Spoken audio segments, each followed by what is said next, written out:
Hey my dear beautiful people, ఈ mandala art book already చాలా మందికే తెలుసు. నేనైతే ఈ బుక్ 2021లో తీసుకున్నా, బట్ స్టిల్ ఇంకా కంప్లీట్ చేయలేదు. ఎందుకంటే ఒక్క పేజ్ని ఆర్ట్ చేసేకి మనకు చాలా టైం పడుతుంది, but seriously trust me, it's very joyful. ఇందులో చాలా ప్యాటర్న్స్ ఉంటాయి, చాలా డిఫరెంట్ టైప్ ఆఫ్ బుక్స్ ఉన్నాయి దీంట్లోనే.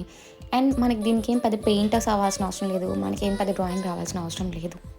It's just colouring the patterns ఫోకస్డ్గా, అంతే. ఇది చాలా పెద్ద డైవర్షన్, స్ట్రెస్లో ఉన్నా, అప్సెట్లో ఉన్నా. అండ్ మోర్ ఓవర్ చెప్తున్నాను, ఇది చాలా రిఫ్రెషింగ్గా ఉంటుంది. చాలామంది ఇది ఫోకస్ని బిల్డ్ చేసుకోవడానికి, కాన్సన్ట్రేషన్ని బిల్డ్ చేసుకోవడానికి యూస్ చేస్తారనమాట. అండ్ నా నుంచి మీ అందరికి ఒక చిన్న సజెషన్: ఈ బుక్ని మీ ఫ్రెండ్స్కి, ఫ్యామిలీకి అండ్ కిడ్స్కి అలవాటు చేయండి. It's a very good habit, seriously I'm saying. And ఇప్పటికీ నాకు ఎప్పుడైనా స్ట్రెస్డ్, అప్సెట్ అనిపించినా this is one of my favourite thing to do, like A favourite hobby. మళ్ళీ కలుద్దాం. Keep smiling.